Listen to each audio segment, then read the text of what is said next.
the opposite of that, which is an open and flexible mindset. So the fixed mindset is believing that your traits, habits, and skills are fixed. You might believe that you are either smart or dumb, athletic or clumsy, artistic or not artistic. Believing in these polar opposites, or believing that you are only one or the other, that you are that thing, that such a description is your identity, is a fixed mindset. Or if you believe that your identity is fixed, that is also a fixed mindset. And that's pretty remarkable because usually people think of their identity as fixed. Like you only have that one identity and it's always yours and it's always named with your name. So you assume that it's fixed, maybe. But identity is not fixed unless you think it is. So this is the fixed mindset. Believing that there's nothing you can do to change your traits. Believing that effort is useless to change what cannot be changed. The consequence of this is depression, a lack of motivation, and believing whatever you believe about yourself. But the thing is that beliefs tend to be self-confirmed. The confirmation of your beliefs is a special case of something called confirmation bias, which is we tend to confirm what we assume. So if you assume that you are friendly, you tend to confirm that by believing in accord with what you believe about yourself.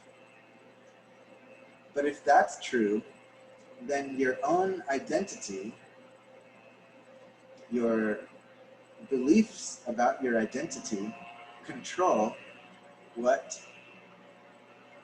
the way that you act.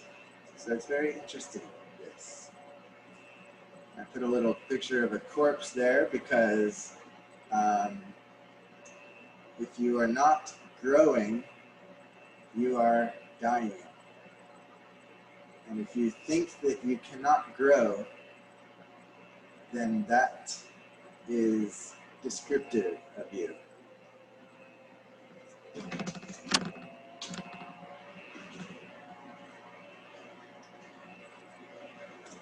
All right, so what's the opposite of a fixed mindset? It is a growth mindset. Believing your traits, habits, and skills can grow and change. That binomials, such as polar opposites, smart, dumb, that these things don't make sense because we become smarter or we become dumber by our own effort or lack of effort, that we are either growing or shrinking. So you see yourself as always a work in progress if you have a growth mindset. Past, current, and future states are a result of effort. And failure is seen as information on how to improve. The consequences of these mindsets or these ideas, and they all work together to create what we call the growth mindset. It is that you become optimistic, you gain grit. Grit is a kind of self-discipline and self-drive. And beliefs about yourself are confirmed. They get manifested.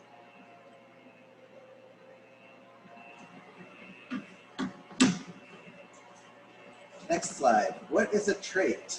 Are traits fixed or changeable? Just something to think about. Can these be changed? Can you change your IQ? What do you think? No, right? Yeah, go ahead and answer. What do you think? Can you change your IQ?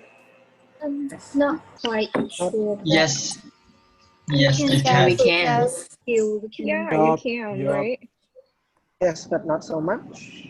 Especially if you know Exactly. the question. Yes, you can, but not so much. IQ is one of the hardest things to change. I mean, it's really hard to change your IQ. And so a lot of people will say that IQ is fixed, that it cannot be changed. However, there's some evidence that some things can slightly change IQ. One such thing is going to university. This is a surprising and positive piece of news, that the very act of attending university, of doing all of the work that university requires. And I'm sure that this applies to high school and earlier education as well. That there's the effect of education, that it actually raises IQ. Now that kind of makes sense, because the brain is a muscle. It's like a muscle. And if you don't use it, you lose it, as they say. This is true. So it makes sense that if you work the muscle more, you're going to be stronger. Just like if you go practice track and field, you're going to run faster, etc. All right. What about EQ? This is called intelligence quotient, emotional intelligence. Is this something that you can change? Yes, I think it's something that. Yes. Yes, definitely. Definitely. Good. How about self-concept? Yep. Yes. Yes. Yes. Yeah. Body image? Yep. Yeah. Yes. Yeah. Yeah. Body shape? Change all the time. How about body shape? Fatter, thinner? Yeah. Physical Yes. abilities? Yes, for sure. Yes. Yes. Honesty? But really hard. Yes. Yes. Yes. Yes. So you're not once a liar, always a liar? No. Oh. No. No. I don't think so. Empathy? I hope not. Empathy? Yeah. Yes. Yes. It can be developed. Morality? Yes. Mhm. Yes. Yeah. Good, good. So I wanted you to say yes for all of these things. I hope that you see that even something like IQ that looks like it's fixed, even that can be changed. So it helps us to get more used to a growth mindset when we think about these things as changeable, not fixed. Okay, a constellation of stances. These are things that modulate our growth. Now that's an interesting word, modulate. Modulate means that they control our growth. All of these things control our growth. So we've been talking about flexibility, the open and flexible mindset. That's the one at the bottom. But all of these things also control our growth. Empathy, the ability to understand and share the feelings of another. Optimism, hopefulness and confidence about the future or the successful outcome of something. Resilience is the capacity to recover quickly from difficulties. It is a kind of mental toughness. Or physical toughness. If you have physical toughness, that is a result of resilience, which is always going back into the mind again. Persistence. This is firm or obstinate continuance in a course of action despite difficulties or opposition. This is similar to resilience and mental toughness, but it is about your grit, your drive, your motivation. And we've got flexibility, the quality of bending easily without breaking, willingness to change or compromise. So it's a different use of flexibility than the kind of growth mindset that we were talking about. The growth mindset is really your ability to use all of these things together for your own growth. So the growth mindset is something that you have if you are growing. Yeah. And we want you to be growing. So I hope that you are always growing throughout your university years and beyond. There's no reason to stop growing once you finish university. Absolutely no reason to stop, ever in your life. So hold on to this constellation of stances throughout the rest of your life.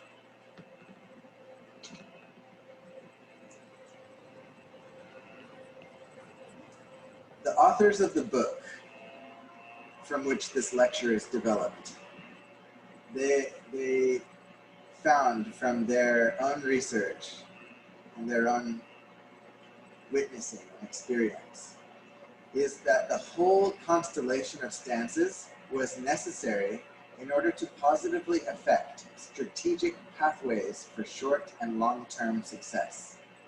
That's just another way of saying that all 5 stances on the previous slide, these empathy, optimism, resilience, persistence, and flexibility, all 5 of those were necessary for developing in individual success, on individual, I don't know, whatever your goals are for life.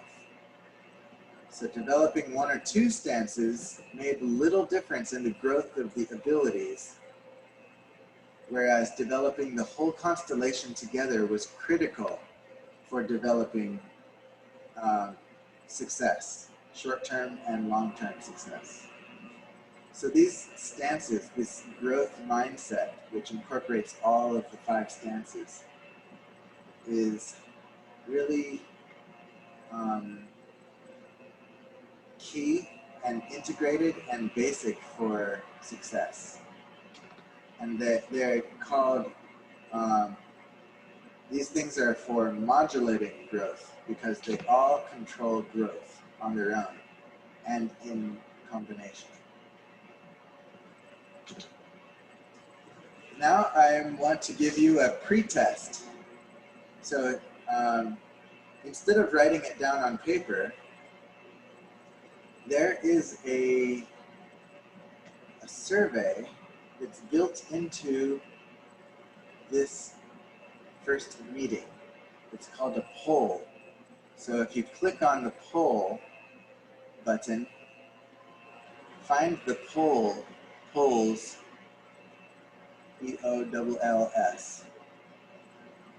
and you can take the poll.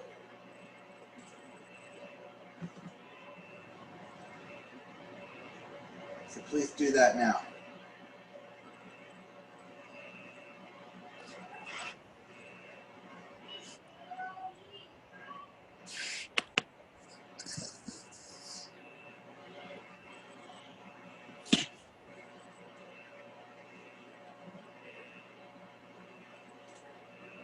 Can everyone else find the poll? No. I think only the professor have one. Oh. Oh, I'm sorry. I think you have to create it. I have to first. click launch polling. Okay. Ah.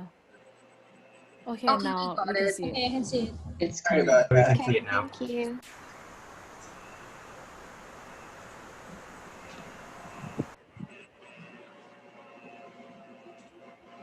Professor, on the empathy question, can you elaborate more on the definition of another? Is this people in general, or are we have to just use our own interpretation? Your own subjective judgment about yourself.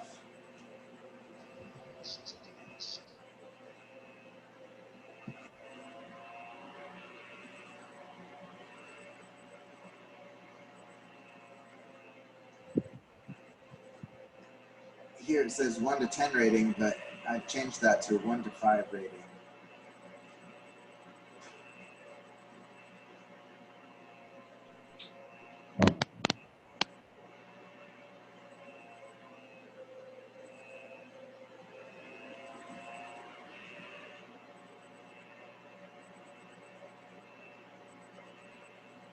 Done.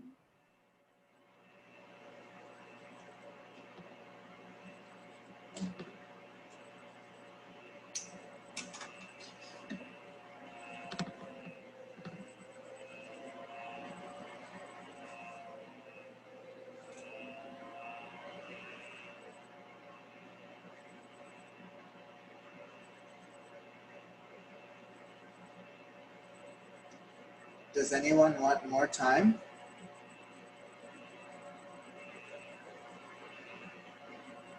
I guess everyone's done. I guess so. Yeah, I'm done. Okay, I will go on. Thanks for completing the poll. I will compare your results today with your results at the end of the semester. That's my plan.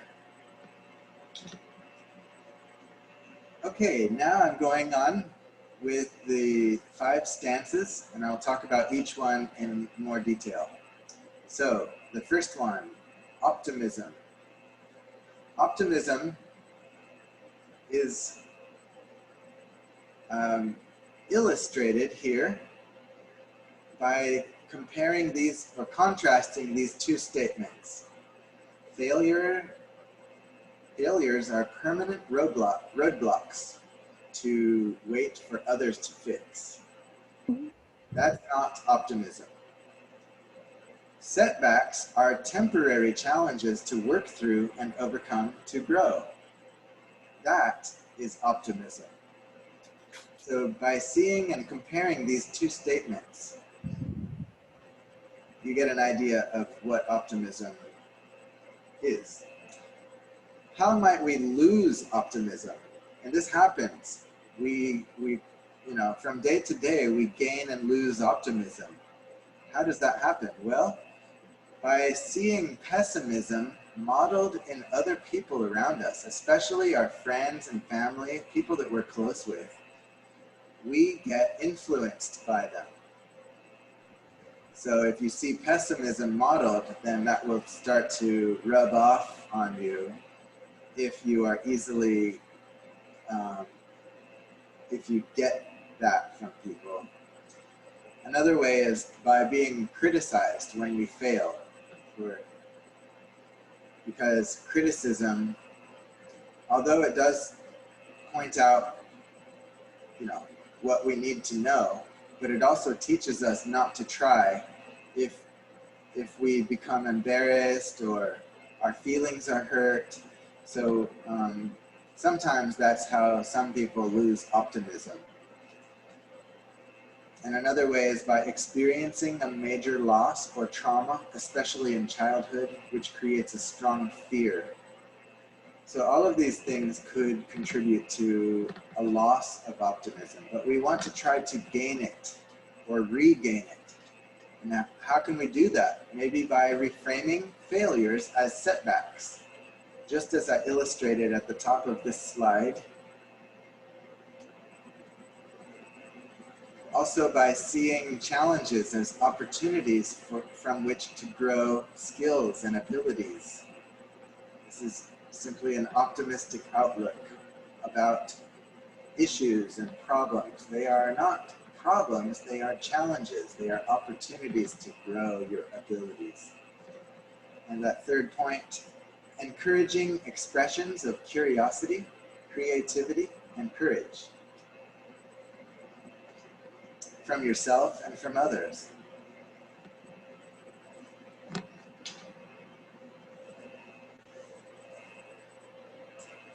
The next slide.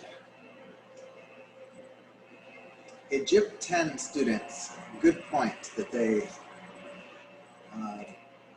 told me after the course. They told me, well, optimism isn't everything. Pessimism is also good. Pessimism and optimism are two equally valid ways of seeing the world. So this student argued that pessimism offers some unique advantages, and I have to agree with her. And I argue that optimism may offer some unique advantages also. So if pessimism and optimism are equally valid ways and they both offer their unique advantages, so why should we choose optimism over pessimism? Well, you are free to choose whichever you like. There are advantages of both. I see optimism as more adaptive and more contributing toward the growth mindset. And I think pessimism tends to limit the growth mindset. So I still encourage you to go for the optimistic perspective, while at the same time admitting that both optimistic and the pessimistic views are equally valid ways of seeing the world. Okay, now I'd like to try a breakout activity. This will be my first try to do this, to set random breakout groups among you. Professor, I have a question. Excuse me, I have a question. If by seeing pessimism model by others causes us to lose optimism, would you say that by displacing indifference and by not having empathy towards that person who is showing pessimism, would you say that we will not lose optimism by that way? That sounds very plausible. I understand your point. Someone with less empathy, I think you're right. I think, at least in theory, someone with less empathy should be less influenced by others' perspectives, because empathy is a perspective-taking ability. So without it, I expect that you are right. Thank you. That's a really nice insight. You could add that to your insight journal. Thank you for answering. Yeah, you're welcome. And thank you for asking. And I want to encourage the class to just speak up. I know there's a hand raising or something, but I cannot see it while I'm lecturing in full screen mode and sharing my screen with you. So if you have some point or question for clarification, especially if you think it would be useful to other students, I would ask you to please interrupt me when there's a convenient moment and ask your question. Thank you. Or comment. For this next exercise, so it's okay if you didn't do the exercise perfectly. I'm sorry I didn't make it exactly clear what you were supposed to do, but hopefully some of you were able to generate some messages or find some from the internet and just get some practice converting pessimistic statements into optimistic ones and vice versa, just to prove or show that it's not what's true or not, it's how you think about it. It's the perspective that can make a big difference in your approach. Well, that's the idea anyway. So on to the next slide. The next stance is flexibility. Ideally, you should consider all possible approaches to solving a problem. Use lateral thinking to think outside of the box to approach problems from unusual, novel angles. This is called mental flexibility. It requires holding only loosely to assumptions. And also it requires the ability to see connections between things that aren't so closely related. So it's, Sir, can you share your screen with us? oh, yes, thank you.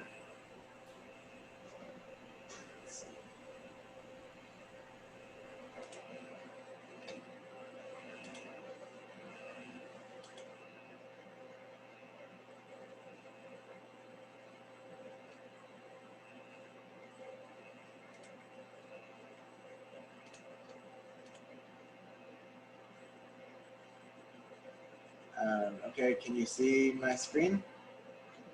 Yes. Yep. Yes. Yes. See. Oh, good.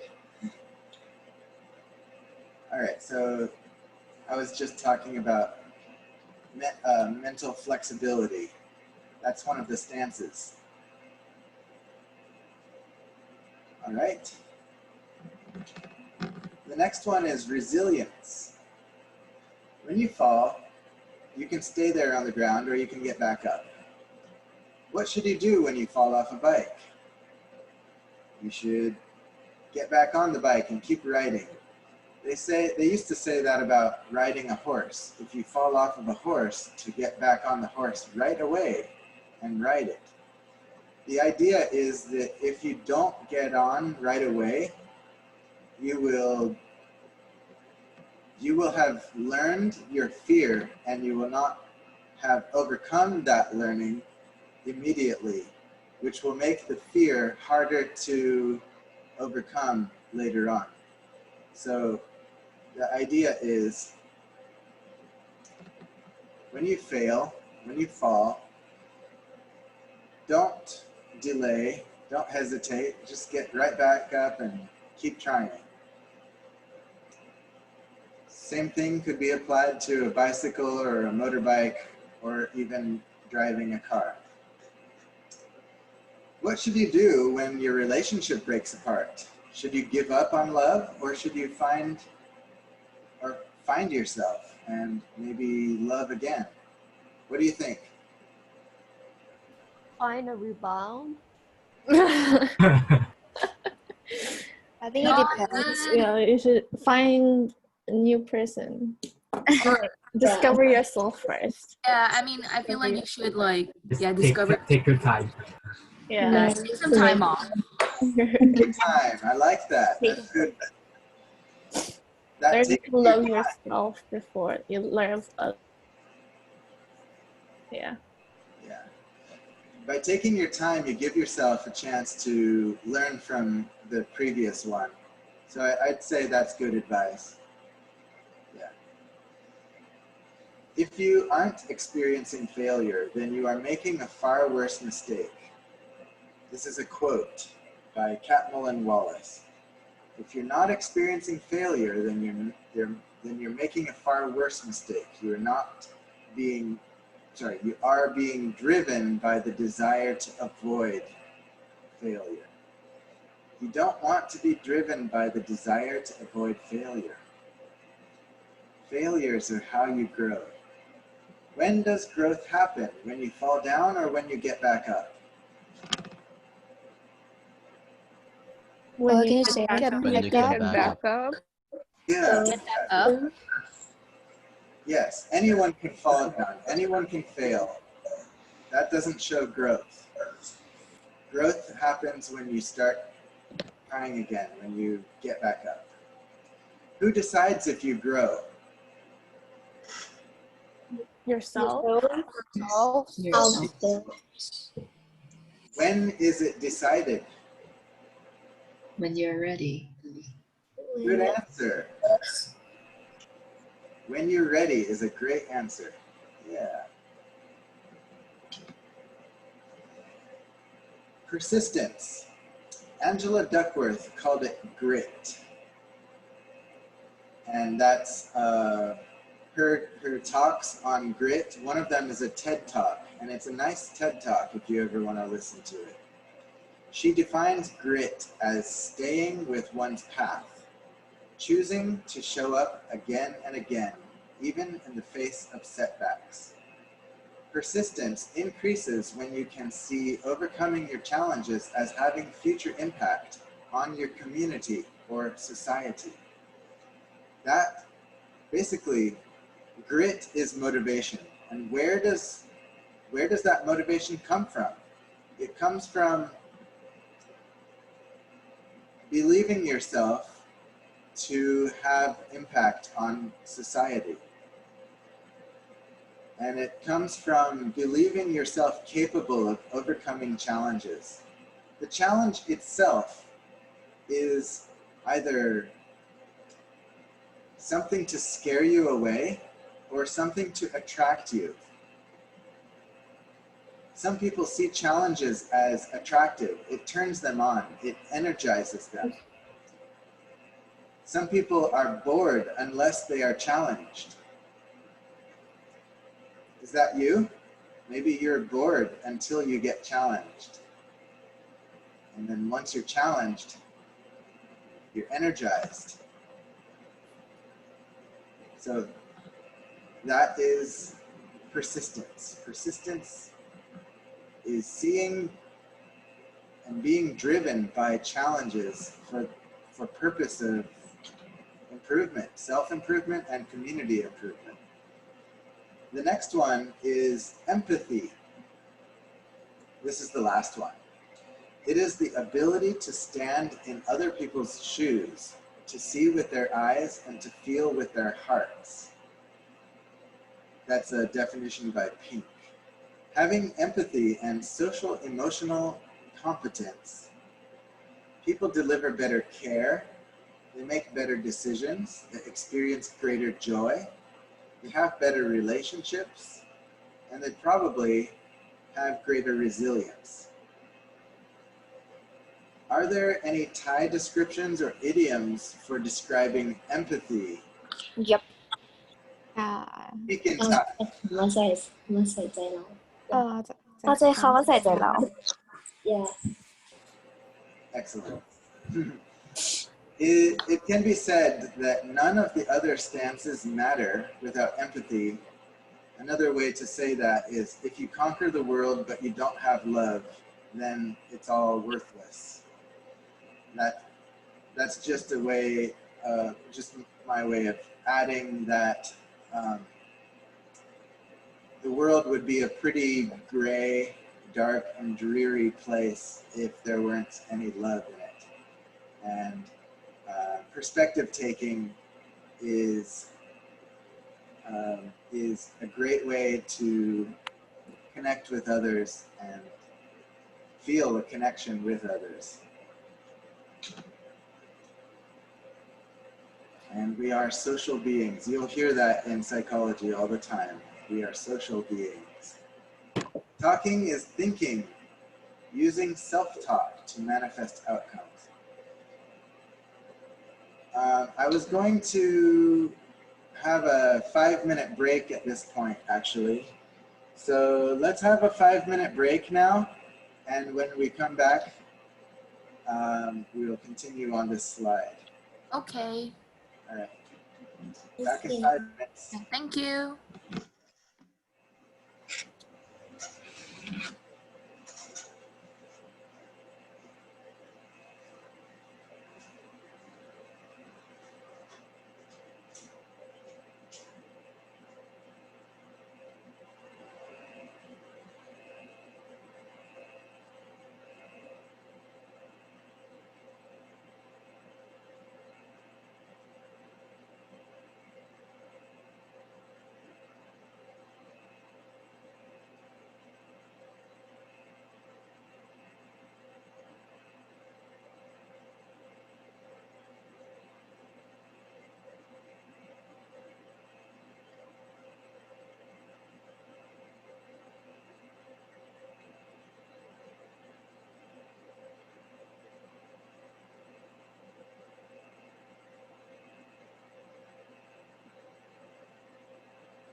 Hi, Mr. Jason.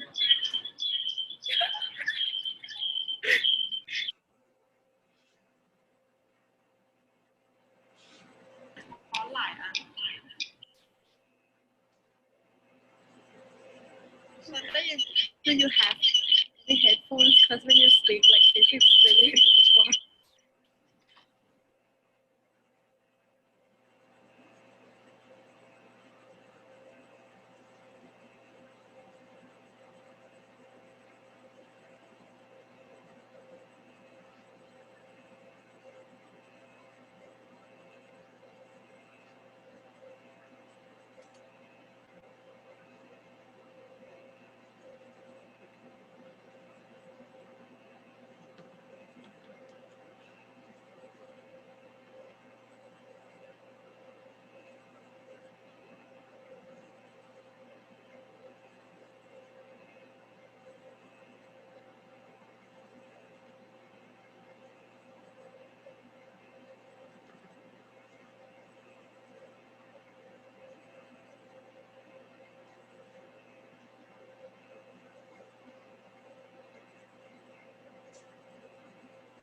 All right, I am going to get started again. Okay.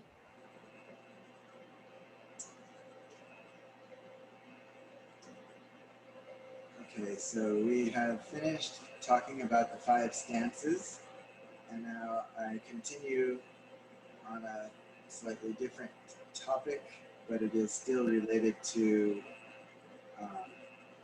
growth mindset. The next one, this point is talking is thinking, using self-talk to manifest outcomes. Here's an example given by the author of the book, the Growth Mindset book. She was rock climbing. One of the authors was rock climbing and was starting to doubt herself and become pessimistic. She said, "This move looks really hard. I'm not going to make it. I don't have the upper body strength. So if I try, I'm going to fall." Now, it's not clear whether she was going to fall or not. We don't know that. But certainly it's a pessimistic outlook to say that you're going to fall before you've fallen. This kind of thinking led the author to start thinking like, why am I doing this? Why don't I just head home and eat dinner? Why am I still trying something I'm not good at this anyway? My arms are shaking. Is my foot slipping? So you see, all of these thoughts go together. The pessimistic, worryful, doubtful mindset. It's first it's a mindset, and then the fears start to manifest. The worries start to come to pass. So, noticing all of this, the author caught herself and she decided to switch to a positive self-talk. You can do this. You've done harder moves than this before. This led to herself narrating, self-talk. Right hand up there. Trust your feet. Breathe, balance. Left foot, left hand, go there. Go for it. So by utilizing positive self-talk, optimistic beliefs about herself, and optimistic, kind, encouraging self-talk, she was able to change her attitude, change her expectations, and seek to prove that she could do it. So she mastered the rock wall with the power of positive self-talk. What would have happened if she had not switched to positive self-talk? Would have given up. That's what I think, yeah. Thank you. Talking is thinking. Using self-talk to manifest outcomes. Thought paths become roads. When you use a road very often, it becomes a superhighway. But even superhighways can be deconstructed, and rerouted as necessary. For adults and children alike, it is never too early and never too late to lay down or to relay neural pathways or neural highways. Instead of ignoring the voice in your head, take advantage of that voice in your head. Use it to tell yourself what you can do. You can learn new things. You can improve your self-talk and make better self-talk a habit for you. If you have a positive self-talk attitude, you will find that your abilities increase. They grow because you believe in them and you encourage yourself. So don't suppress your self-talk, but use it to harness the power of your inner voice.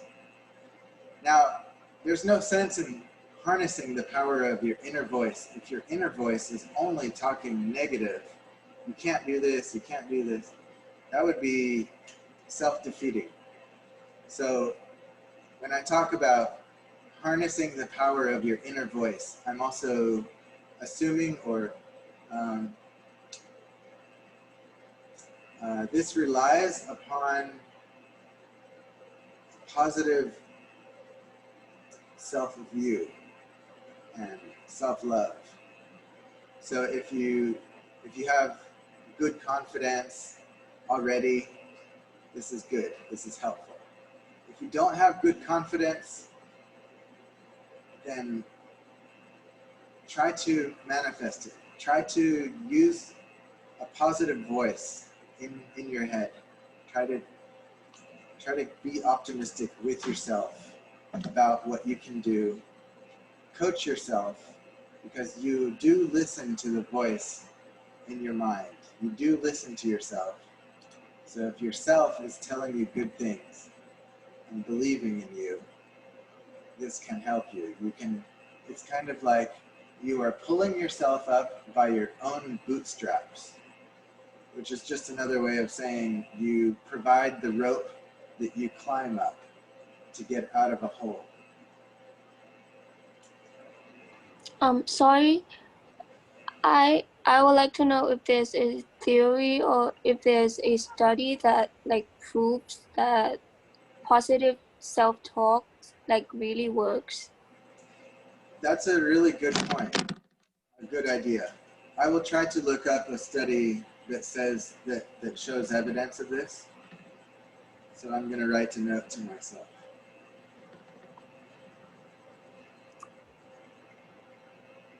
Because this idea is coming from the book that I structured this lesson on. And although I can integrate these ideas with the field of positive psychology, but I don't have exact like published study evidence. So I will look for that. Thank you. But this is a theory, right? Yeah. Oh, okay. Professors, another question, please. Yeah.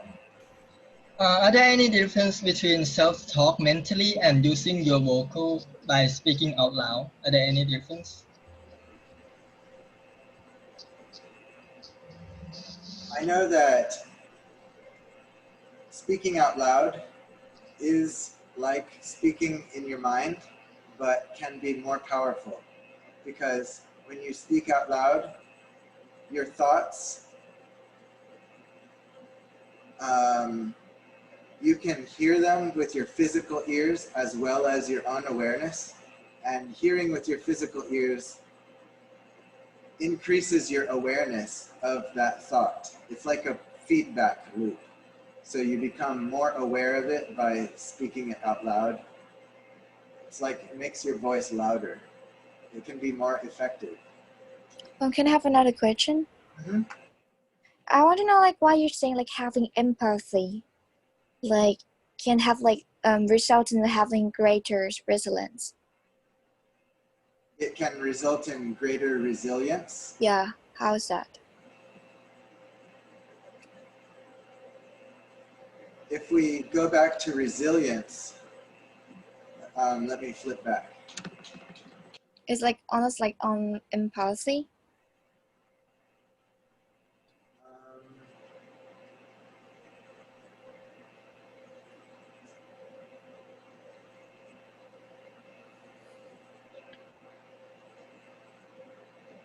Okay. Resilience is that it's similar to empathy. I do get resilience and persistence confused sometimes, so I needed to go back to the slide.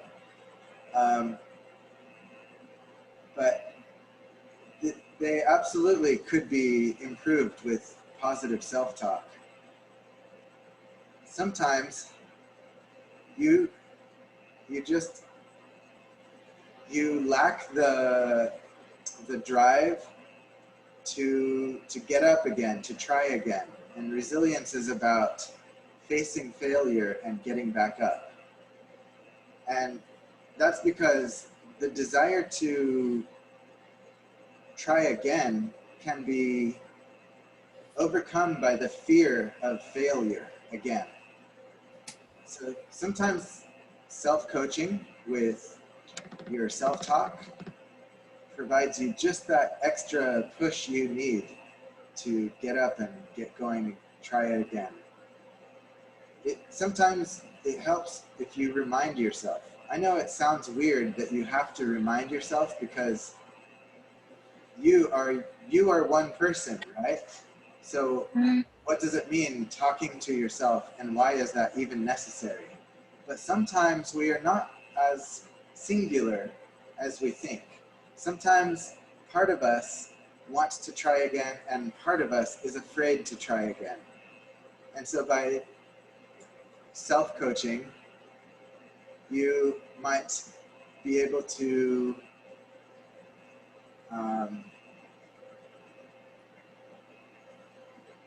encourage the brave part of yourself and suppress the fearful part of yourself to try again. That's thank you. You're welcome.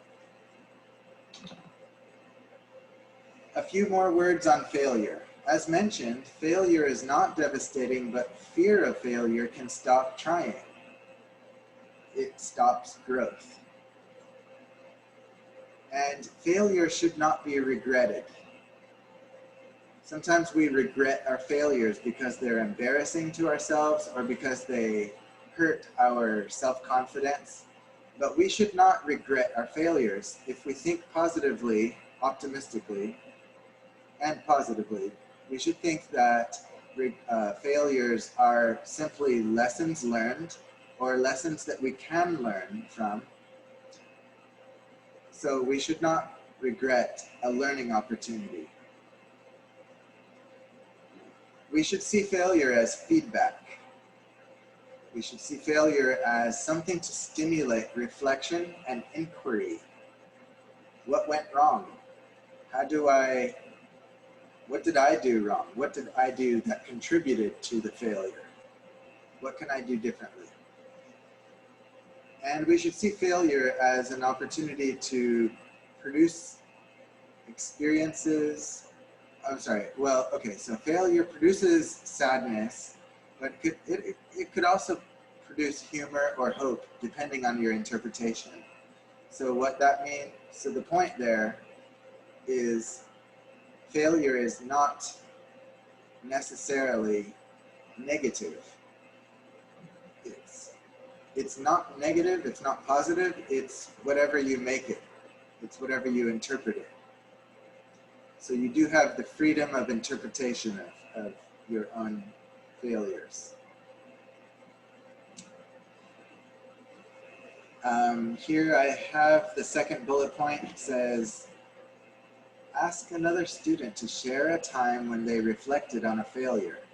did anything good come from reflecting on their failure? And so I will break you guys up into groups really quickly.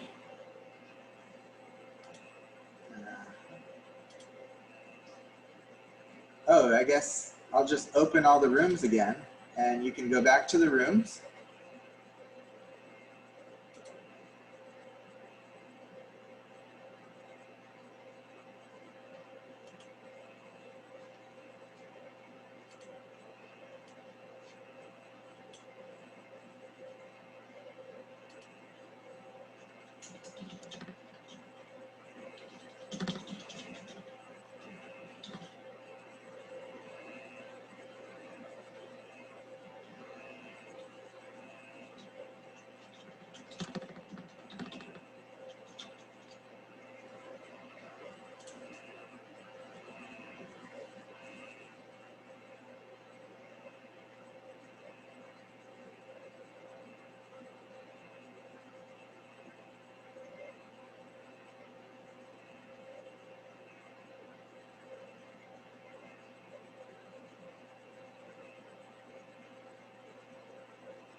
Sorry, is it like time's up already or? Yeah, time's up.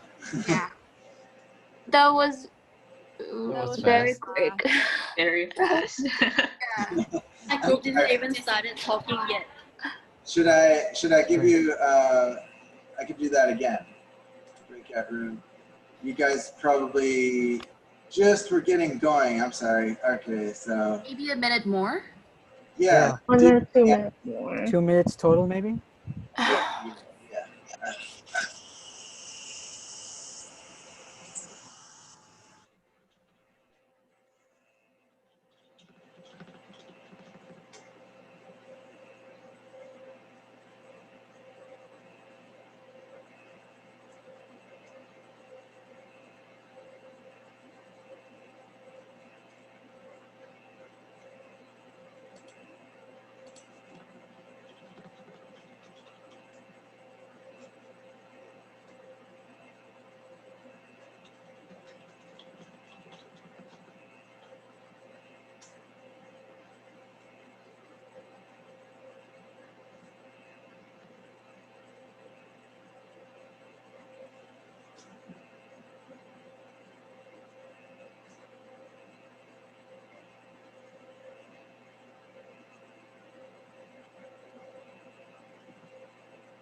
Okay, hello again.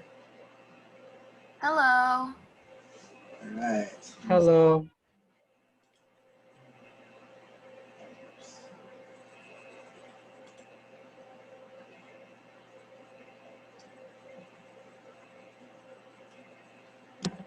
Does anyone want to share what you shared in groups with the rest of the class? Here? I can share. Okay. Basically, I recently started practicing drawing with pen and like only just pen. And at first, I like it turned out really badly, like drawing with pen without any sketching before that of like faces. But then like the more I practiced and the more I fail, I got better and now I can do it really easily. Excellent. Good example. All right. The next point is failure is what? Is it due to luck or effort? Effort? Yeah, lack of effort. Yes. Is failure permanent or temporary? Temporary. Good. Is it others' fault or is it your fault? It's your own fault. It's your fault. Our fault. Consider it your fault. That's where you have control. If you call it other people's fault, then you have no control over that. So to get control back in your hands, consider it your fault. And events that happen to you or for you. 4, right? Or 2? To To you. To you. And to you. Both. But What about for you? if you consider that it happens for you, that's like the idea that lessons are meant for your own opportunity to grow from. So that was my thinking when I put the words there, for you. Yeah.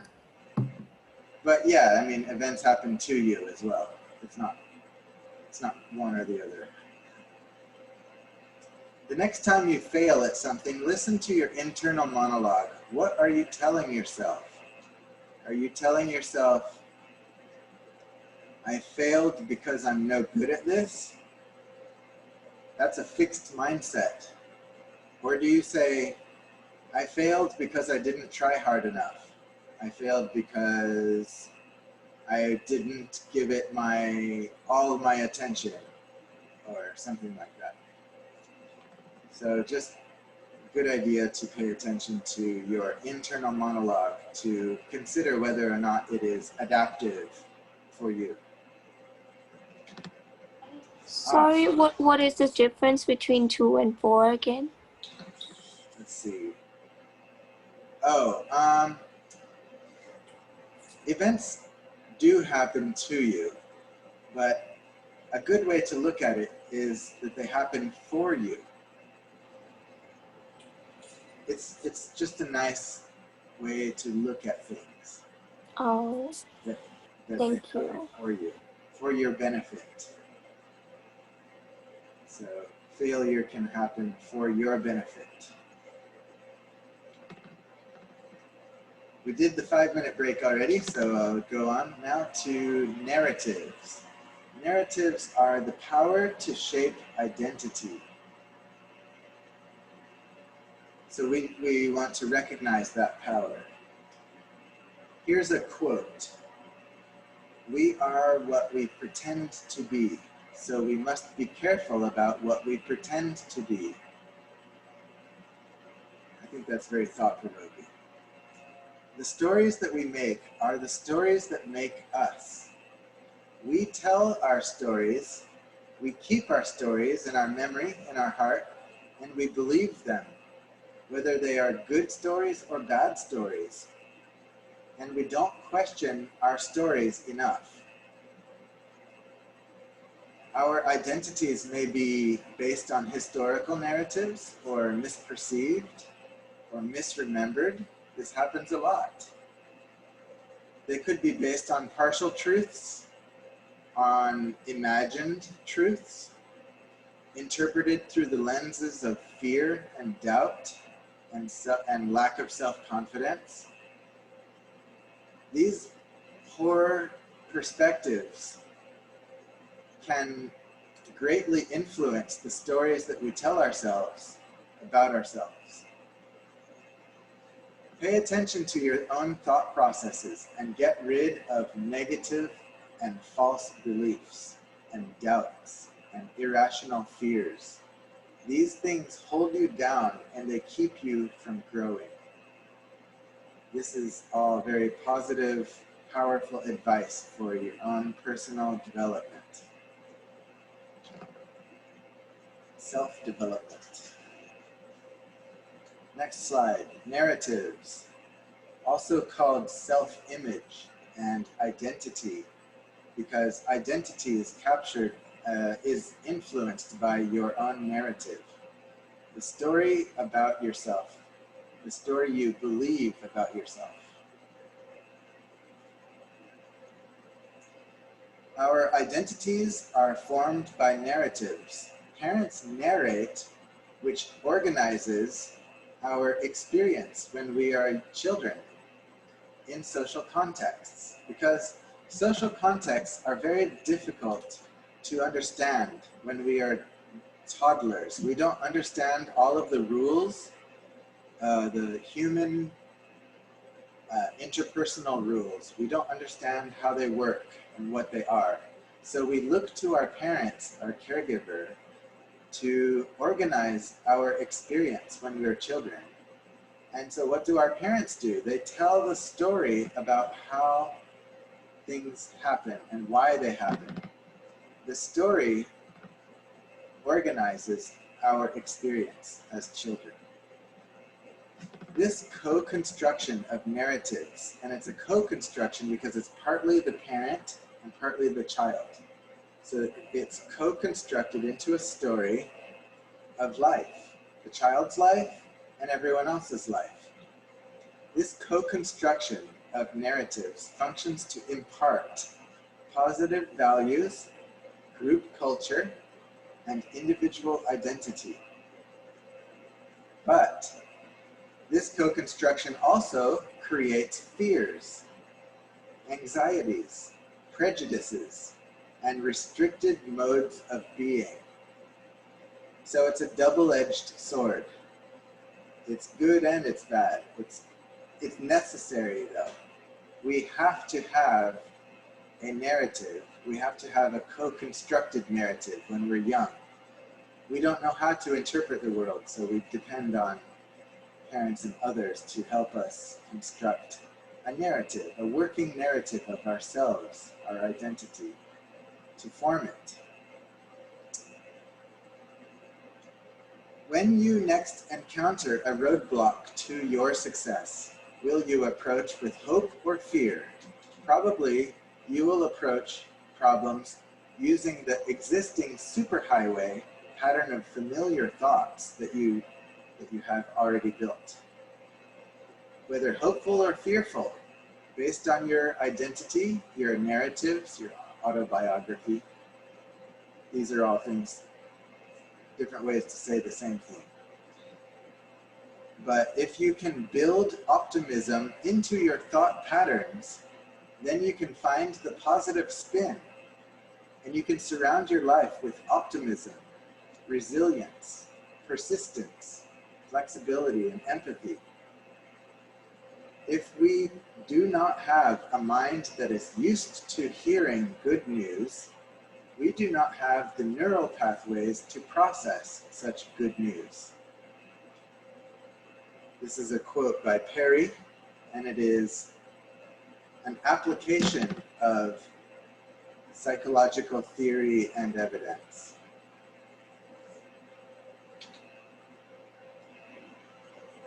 Becoming motivationally rooted is my next slide. Stay rooted in your purpose. What is your purpose in this education? Did you come to school just to be a student? Or did you come here to make yourself more capable, more wise, more of an asset to yourself, to your family, to your community? to the country and to the world. So by knowing why you're here, you can become motivated. And that can become your route for staying motivated. A motivation that you can depend on if you know why you are here. If you forget your purposes for being in this educational program, you will lose your motivational root. The source of your most powerful motivation would be disconnected. So, I hope you don't forget why you're here. You are used to striving for the highest grades that you can achieve, but grades are not the highest purpose of your education. Grades are a kind of route, but they don't go deeply. They're kind of shallow route. So if you can find greater reason for being here and greater reason for your studying than just getting grades and GPA and the degree, then you may have greater sense of motivation, which will push you harder and higher in your educational program here. And last bullet, extrinsic motivations are short-sighted and short-lived. Greater achievements come from greater, more noble, deeper motivations. However, extrinsic motivators can help you to do work also. So it's not wrong for you to give yourself a little extrinsic motivation from time to time, such as telling yourself that if you can do this assignment, you get this reward. Make it up. But do remember that those are the short-sighted, short-lived motivations. They're the thing that pushes you a little forward, which can be very helpful. Yeah. Next slide. Own your goals. Your goals may come from your family, or they might come from your country, religion, school, and from yourself. Wherever your goals come from, they are yours. Own them. That means accept them as your own. Or don't accept them as your own. Reject them. The next bullet is your non-goals come from the same places. But if you don't identify which are your goals and which ones are your non-goals, then you'll have a whole mess of goals, some of which you believe in, some of which you don't believe in.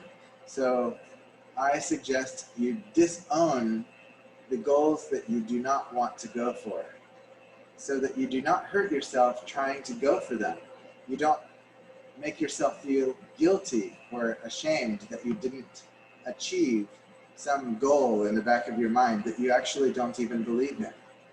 So be active to accept your goals and reject your non-goals, so that you have less goals to conflict with each other and better focus on the goals that you really believe in, that you really accept as your personal goals.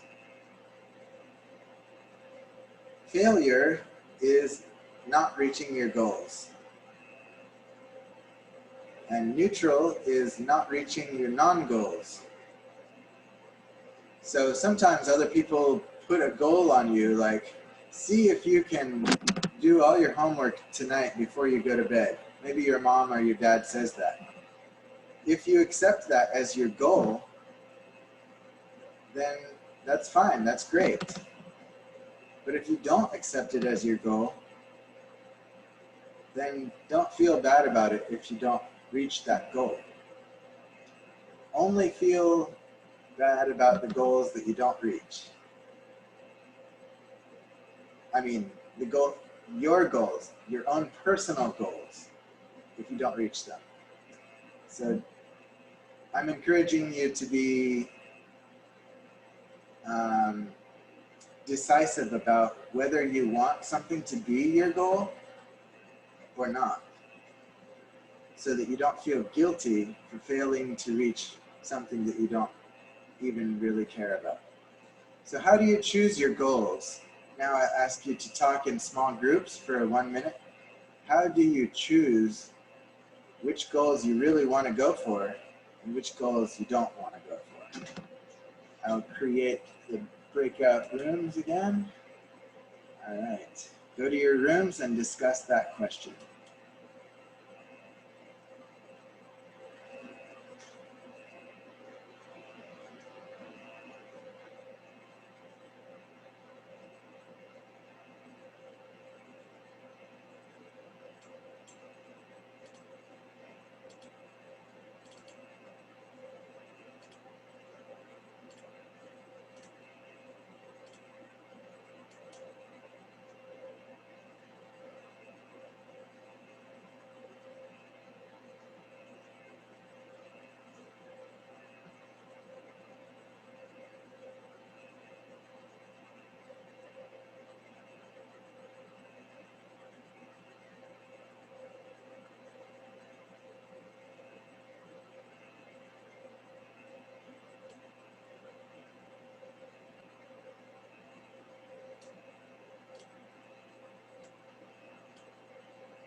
Professor, a question. You mentioned guilt. So from my understanding, guilt stems from your identification with yourself through your failures. So by believing that the failure is caused by yourself, in part or wholly, you will develop a feeling of guilt. So would you say that guilt is a good thing or a bad thing? I see. Good question. 1 moment.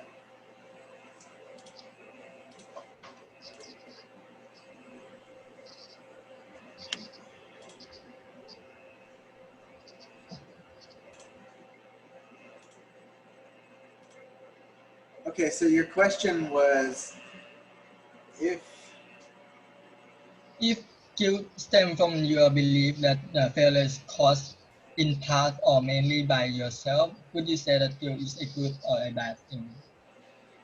it is a position of strength to consider your failures your own fault. So it is a good thing. But wouldn't the feeling of guilt contribute to your subsequent failure? By being guilty, you would be less inclined to pursue the goal, whatever goal that you are having? Perhaps. It's possible that someone can simply not handle the guilt or shame or the humiliation or the pain of their failure. So for them, for such a case as that, considering that it's not your own fault is a good defense mechanism to protect yourself from that fear and from that guilt and depression from failing. So a wise stand, you would say, is to choose wisely what your goals are. Choose what? Wisely what your goal are. To consider the risk of failure and the subsequent feeling of guilt, because it's a unavoidable outcome. That's a really good point. I like that. Can I add this to my second insight? Yes, you can. Great one. Thank you for The answering. idea is don't bite off more than you can chew. If you think that you can accomplish your goal, then that's a good goal. But if you think it's impossible, then you might consider recreating, decide differently what your goal will be. Make a reasonable goal so that you don't manifest your own failure. Thank you for answering. Right? Yeah, definitely. Okay. All right. Now I have a story here.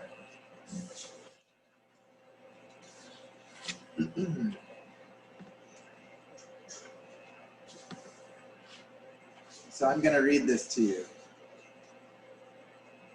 Long ago, the Anishinaabe, that's some Native American tribal group, Native Americans. They believed plants and animals had spirits that gave them the power of speech and of reasoning. The corn and the bean story is such a story. Corn was a tall, slender, and very handsome plant. He stood in a choice section of the garden. Most of the time, Corn was happy to look at his beautiful surroundings, like the sunset and the sunrise.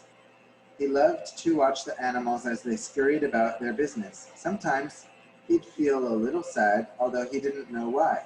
One evening, as he watched the sunset change from orange to red to purple, he noticed two butterflies fluttering around each other. He noticed how they brushed against each other's wings as they flew by. Suddenly, Corn knew what brought his occasional sadness. He missed the closeness and companionship of a family. He sang the song of loneliness as the sun slipped below the horizon. As the morning sun awakened the world, Corn saw the squash maiden came and had made her way towards him. She told him she had heard his song and came to offer her companionship. Corn immediately saw their differences and explained, "Megwatch," which means thank you in some Native American language. "You are a beautiful plant, but we cannot grow together. You must wander over the ground, while I must stand in one place. Your broad leaves block the sun from the young ones beneath you. I grow tall and thin to share the sunlight." The slender bean heard this and planted herself next to the corn. Her slender thread-like vines spread out as if to feel for something to lean on. She touched Corn and wrapped herself around the stalk. They grew tall together. They knew this was the union that was meant to be. They promised to be together forever. So that the promise of Corn and bean will never be broken, the Anishinaabe always plant beans next to corn to this day. That is the story. That's a story from the Ottawa tribe.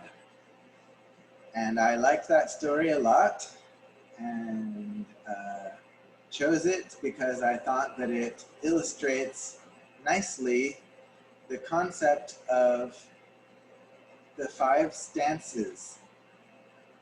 They work together to lift one another up.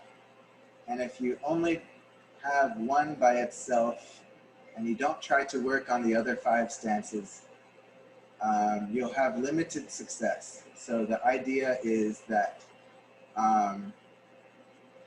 one stance by itself will be sad, and having the 5 stances work together as a team, they keep each other company, and they're much more happy and more effective working together.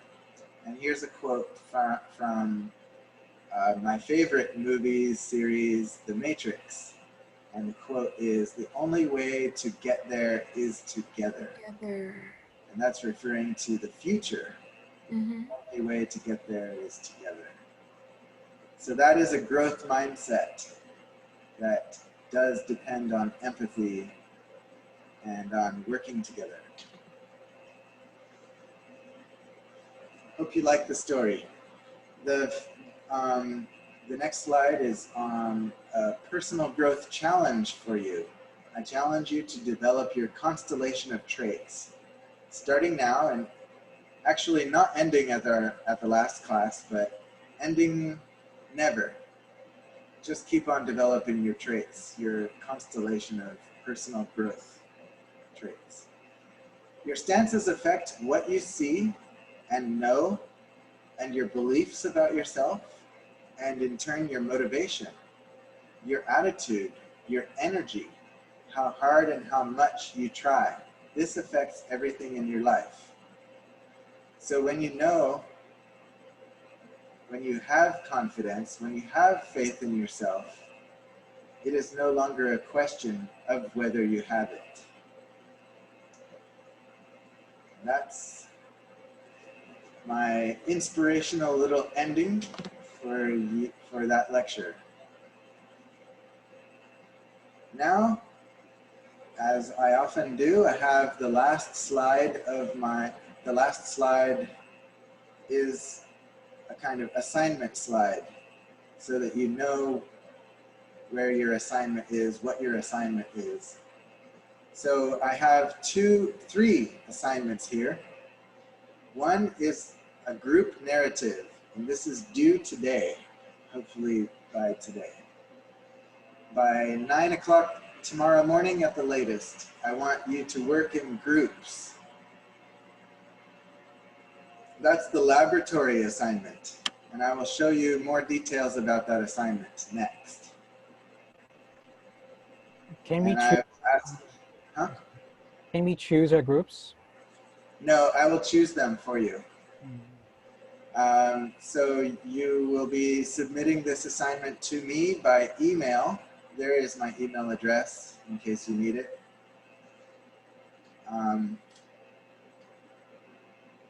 It is my first and last name @gmail.com.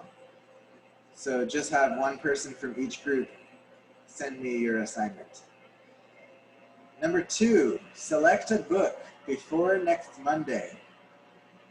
Let me approve your choice. So please send me a private line message at Jason_psycho with the following information: book title, author, and length, which could be either pages or the length in hours. And number 3, listen to a podcast, take notes on it, and anything that grabs your attention or sparks your interest or thoughts, have your notes written and be prepared for a discussion in class next week. Submit your podcast notes to me later for credit. And I cannot receive them on Blackboard yet, but I will be receiving your assignments on Blackboard once the register gets everyone enrolled. This week's podcast is linked to the words right here. So you could click on the link and that would provide a hyperlink to the podcast, which you could listen to from your computer or from your phone or whatever. And I'll put this link, it's on Blackboard already, but you can access it later. Mr. Ludington? Yes. How long should the podcast be? The podcasts are always about an hour or less. So you'll listen to this podcast and then you'll take notes, and the notes could be like 1 page or less or more, depending on how much you feel like writing. It's not any specific amount. Okay, so you'll be turning in your notes once I can receive them on Blackboard. Sir, so the book is also the one that we need to write a reflection on it?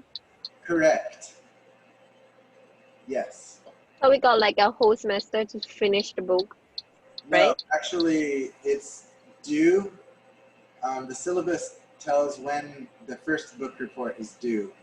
It might be week 6 or 7. I can't remember. Okay, thank you. Yep. Any other questions? For the first assignment, Yes, get into more detail about it. I will. Yes, I'm going to go into I detail. have another question. Yes. About we have to do like a report, right? A page long, right? Yes. Yes. But do you have like any specific like text and the sites? I give the details for Or the you give it? in the syllabus. So Okay, thank please you. look at the syllabus before you start your report. Thank you. I have one more question. Yes. Like, so about the book, can it be any book? Yes. Oh, okay. Any book that you can relate it to psychology some way, Okay. somehow. Okay, thanks. Any other questions? Will the updated syllabus be given out to us soon? Yes. In fact, I will email the syllabus, the updated syllabus and slides to you because I don't know how long it will take for Blackboard to register you. Okay, thank you. Thank you. Yes, I will email you right after class. Thank you. All right, I'm going to go on to explain the assignment today. Today's assignment, it's a lab. So every class will have a lab.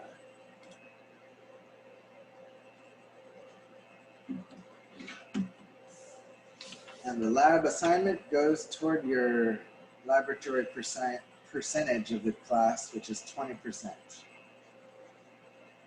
First, let's see.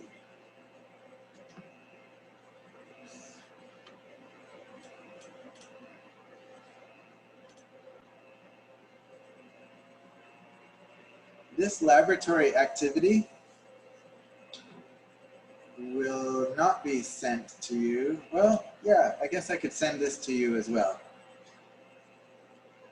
Here's the activity. I'm going to assign you to different groups now. And you will create a children's story in groups.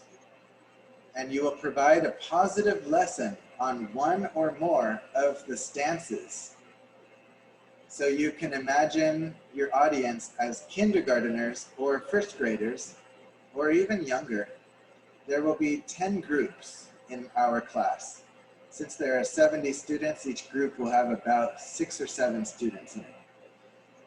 You're going to bounce your ideas off of each other and brainstorm as a group and collect and integrate your good ideas to creatively make a children's story, a narrative. So you're going to create a character, and the character is going to have some story, something, make up a story.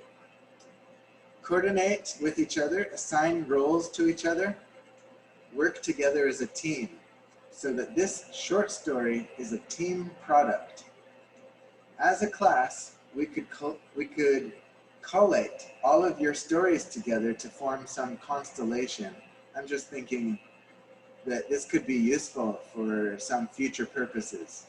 We could promote our constellation at schools around Bangkok, and it could form a motivational talk to encourage children, even at very young ages, to believe in themselves and to support them to become amazing human beings. So this lab activity could be very useful beyond just a way of reinforcing the concepts of today's lecture. So I'm going to assign you to groups of 7. Each group will create a narrative, a story, demonstrating one or more stances, and your audience is first grade or younger. And it's just a suggestion that maybe one student in each group will record emotions or tensions or conflict. Another student could record experiences, like places and events, and then another student could come up with characters. I don't know how you will do it, but then you put all of these ideas integrated together into a story by talking and having a conversation with each other. And I just encourage you to get creative and to be, because more creativity means more easy, like a more interesting and unique and memorable story, and it could have a greater impact on people.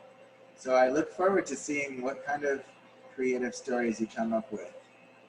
And here are some suggestions I have. I suggest that you,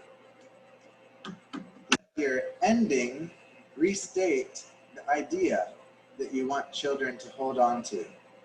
So your ending would tie back into the most memorable parts of the story.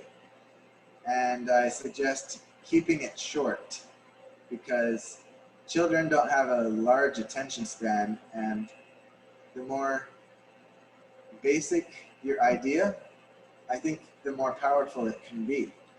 So try for 1 to 3 paragraphs if you're writing it out. And good stories tend to include increased tension and conflict and challenges, followed by a reduced tension, conflict, resolution. Often with some kind of unique or unexpected twist or addition. Make it very realistic. Use dialogue and drama throughout. Actually, I don't think it has to be so realistic. Sometimes unrealistic stories are encourage imagination and inspiration, and even avoid defense mechanisms. So whether your story is realistic or non-realistic, just get creative with it, and you can use dialogue and drama throughout. All right, so yeah, that's the assignment. So I think I will share this with all of you, so you can flip back through the suggestions and have this in your possession. So I've just emailed the laboratory activity with everyone.